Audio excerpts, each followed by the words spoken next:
What's up guys, and welcome back to another video. Now in this video we're going to cover the 3 key things that you must stop spending money on if you're serious about your financial freedom and becoming rich. Sounds good? Let's get stuck in. To this day I cannot get my head around why people buy brand new cars. Now this has to be the absolute worst financial decision that anybody could ever make. And the worst thing is that nobody talks about it. Nobody actually says how bad it is to buy a brand new car. Also, nobody talks about how much of a wealth killer buying a brand new car actually is. People underestimate how much a brand new car will set them back when it comes to their financial future. So, let's take a quick look at the numbers. So, say you buy a car for 30 grand. I mean, you're not really going to get a decent car for much less than 30 grand, especially if it's brand new. And we're going to buy it over a 5-year term, okay, so 60 months. The interest rate on a loan for that is going to be about 8% APR, and the monthly payments are going to come out at around £604, okay? Now, this means that the total repayable is going to be £36,257.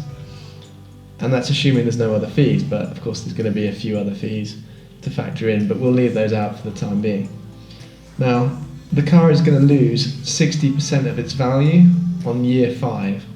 So after those 5 years, the car is literally going to be only worth £12,000, okay? But the problem is, you've spent £36,257 on it for something that is now worth 12 grand, okay? So there lies the problem. Now, even if you sell it for £12,000, you're still £24,257 down. So you are down by the best part of £25,000, okay? Now, if we compare that against the average UK net salary, which comes out at £2,297 net, so that's after deductions, it will take 10.6 months to earn that, assuming that you don't spend on anything else, which of course is impossible. So let's look at it a different way. So say you're earning that, but you're able to contribute around a quarter of your salary on those payments, which would actually still be quite tricky when you factor in bills and mortgage and everything else. So it will actually take you 42 months to pay that money back. So buying that car and entering into that loan agreement has effectively set you back by 3.5 years. So you're going to have to work for 3.5 years in order to pay for a car which you've owned for 5 years. 3.5 years, that is a truly devastating blow to anybody's financial future. You know, how do you recover from that when you're earning the UK average salary?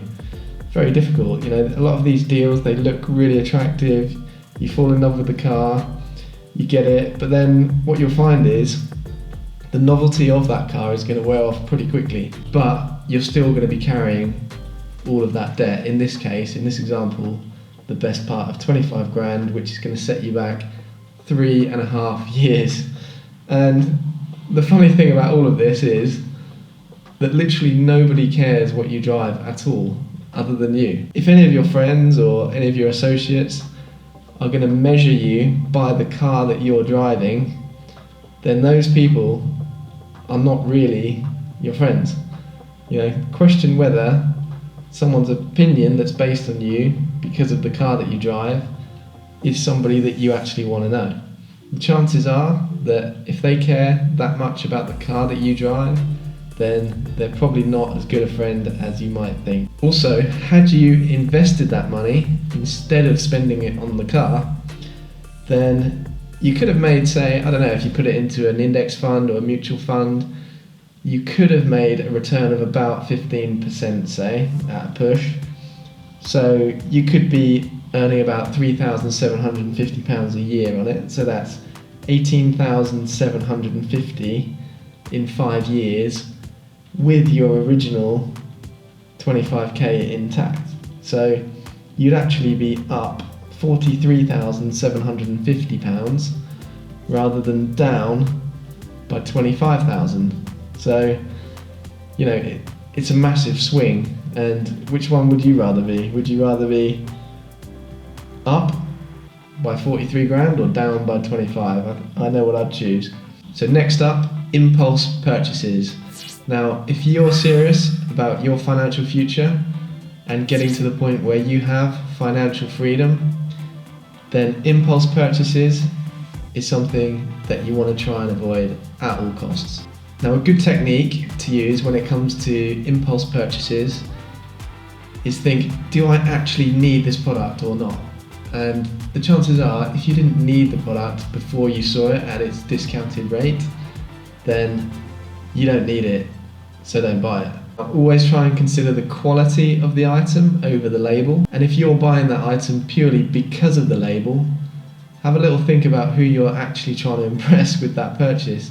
So again, if someone you know is basing their opinion of you because of the clothes that you're wearing, then the chances are they ain't going to be worth knowing. Now, last but not least, alcohol. If there's one thing that you can take from this video, then it is that alcohol will absolutely destroy your financial progress, your momentum, and the chances of becoming rich. In moderation, I think alcohol can be okay. It will slow down your brain, reduce your energy, and cause weight gain, so why bother? So there we have it. 3 things to avoid if you're serious about your financial future.